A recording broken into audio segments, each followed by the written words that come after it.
उन साथियों की बात आती है जिन सबका क्वेश्चन था मुझसे कि भैया मेरे पास ये बुक है, कोई भी बुक हो XYG,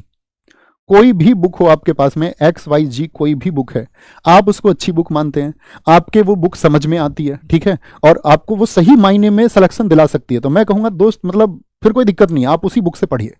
लेकिन मानक क्या होना चाहिए कि आप उस बुक के बारे में आप ये देख लेना कि एक बार बैठ जाना कि प्रीवियस ईयर हुआ, पिछले साल जब पेपर हुआ था तो ये किताब पिछले साल भी थी मार्केट में, तो पिछले साल से मैं इसका मिलान कर लेता हूं कि ये उस टाइम पे हेल्पफुल, क्या ये क्वेश्चन उस बुक में है या नहीं है। मान के चलो आपसे पूछ लिया कुछ भी आर्ट एंड कल्चर का क्वेश्चन जो कि सबसे ज्यादा स्टैटिक जीके पूछी गई, तो स्टैटिक जीके पूछी गई तो उस बुक से जिससे मैं पढ़ना चाह रहा हूं उसने पिछले साल का एटलीस्ट कवर किया या नहीं किया, तो वो देख के आपके पास जो भी बुक हो, जो भी, मैं हमेशा ये कहता हूं कि ऐसा कुछ जरूरी नहीं है कि पार्टिकुलर वही बुक पढ़ोगे तो ही सिलेक्शन होगा, ऐसा कुछ नहीं होता है, ठीक है। बात है कि आपका डिटर्मिनेशन कितना अच्छा है, आप चीजों को कितना अच्छे से सीख रहे हैं, आपकी रिसर्च कैसी है और आगे आप बढ़ रहे हैं। ओके, जो दोस्त मुझसे पूछना चाहेंगे कि भैया नहीं, अब एक ऑप्शन तो मैंने बता दिया कि जिस बुक को आप चाहें, आपको बेस्ट लगता है, किसी ने आपको सजेस्ट किया कि ये वाली बुक लो तो आप उनके हिसाब से, लेकिन मेरे हिसाब से मैं आपको बताऊं तो ये 3 बुक्स हैं, 3 बुक्स जो साथी दिल्ली पुलिस के लिए कि भाई भैया मैं तो ऑनलाइन स्टडीज में विश्वास ही नहीं रखता, मुझे तो बैच से भी नहीं पढ़ना, मुझे तो यूट्यूब से भी नहीं पढ़ना, मुझे बुक्स कुछ बताओ सर्टेन, तो ये मेरा भरोसा है उन साथियों पर, ये 3 बुक्स वही बुक्स हैं जिस दोस्त की बेसिक जीएस कमजोर है,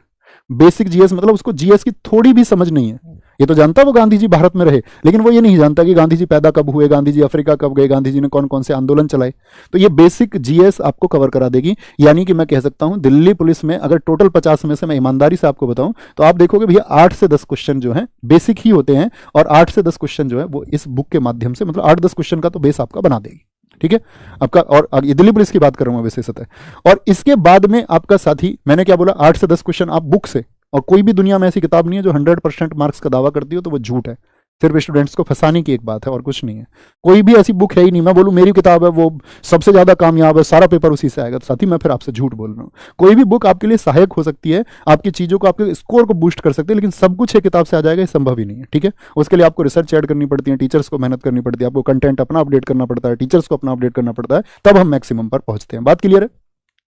स्टैटिक जीके की मैं बात करूं, मैंने अभी आपको बताया कि लगभग आपका 20 क्वेश्चन जो कि स्टैटिक जीके से होते हैं, स्टैटिक जीके से होंगे साथी, और इसके लिए आप स्टैटिक जीके की बुक ले सकते हैं, दोनों वर्जन में है, इसका हिंदी वर्जन भी है, इसका इंग्लिश वर्जन भी है, किसी भी वर्जन में आप इसको ले सकते हैं। तो ये किताब फिर इसका क्या रोल है, दरअसल में इसमें साथी प्रीवियस ईयर क्वेश्चन है, और मैंने बताया प्रीवियस ईयर क्वेश्चन आपका लगभग 40% होता है, तो प्रीवियस ईयर क्वेश्चन के लिए आपको ये पढ़ना है, ठीक है। और बाकी बचे आपको 5-6 क्वेश्चन का जो रोल है वो स्टैटिक जीके का रोल होता है, उसको स्टैटिक जीके नहीं सॉरी करंट अफेयर्स का, तो करंट अफेयर्स के लिए उसको पढ़ना होता है। प्रीवियस ईयर क्वेश्चन मतलब एसएससी के जितने भी क्वेश्चन हैं आपका 2024 तक के, आपको सब इसमें मिल जाएंगे, और उन क्वेश्चंस के साथ में साथ ही आपको यहाँ पर एक आपका साथ में एक्सप्लेनेशन भी मिल जाएगा, और उस एक्सप्लेनेशन में आप देखोगे कि वो बहुत सारे साथी जीएस को कवर करता है, बहुत सारी जीएस को कवर करता है। ओके, कोई दिक्कत। अब बात आई जिन साथियों ने कहा नायक बैच, तो नायक बैच का मतलब जीएस निधि है। नायक बैच में मतलब हम क्या कर रहे हैं, आपका वहां पे हम अपने एक क्वेश्चन प्रैक्टिस कर रहे हैं, प्रीवियस ईयर क्वेश्चंस कैसे पूछे जाते थे, तो वो तो पुराना आपका हो चुका है, उसको हमने बहुत अच्छे से किया। आपके पास समय है अभी पीआईक्यू करने का, तो पीवाईक्यू करके अब से तैयार रहिए, नहीं तो मैं आपसे प्रॉमिस करता हूं जब आपका एग्जाम आएगा तो मैं आपके लिए भी पीवाईक्यू करवाऊंगा, यूट्यूब पर फ्री ऑफ कॉस्ट कराऊंगा, उसकी चिंता नहीं करनी है। ओके, बुक्स मैंने आपको बता दी, और मैंने आपको ये भी कह दिया कि ऐसा नहीं है कि भैया उसी से पढ़ के सिलेक्शन होगा, आपके पास जो बुक सोर्सेज हैं जिन पर बिलीव आप करते हैं, आपका सिलेक्शन वहां से भी हो सकता है। आप कोई और बैच ज्वाइन कर रहे हैं, आपका सिलेक्शन वहां से भी हो सकता है, तो संभावनाएं सारी हैं आपके पास में। ऐसे भी बच्चे होंगे जो बहुत अभावों में तैयारी करके खुद को सिलेक्ट कर लेंगे, ऐसे भी बच्चे होंगे जो बहुत सारे संसाधनों के साथ खुद का सिलेक्शन नहीं करवा पाएंगे। मैं फिर से कहूंगा, जरूरत होगी तो जुनून की और हौसले की और टीचर्स की गाइडेंस को फॉलो करने की। आप जहां पढ़ें, जैसे भी पढ़ें, किसी की गाइडेंस को पूरी तरह से फॉलो करके आगे बढ़ना, तो आपका सिलेक्शन फिर दूर नहीं होगा, और फिर फाइनल सपना वही रहता है हमारा, तुमको देखना दिल की पुलिस में, तो भैया दिल की पुलिस में तुम पहुंचोगे तो आप उसी जुनूनी छात्र की तरह आगे बढ़ेंगे और पढ़ेंगे। थैंक यू, नमस्ते, जय हिंद, जय भारत। तो लिखना मत भूलना कि आपको वीडियो कैसी लगी। थैंक यू, नमस्ते, जय हिंद, जय भारत।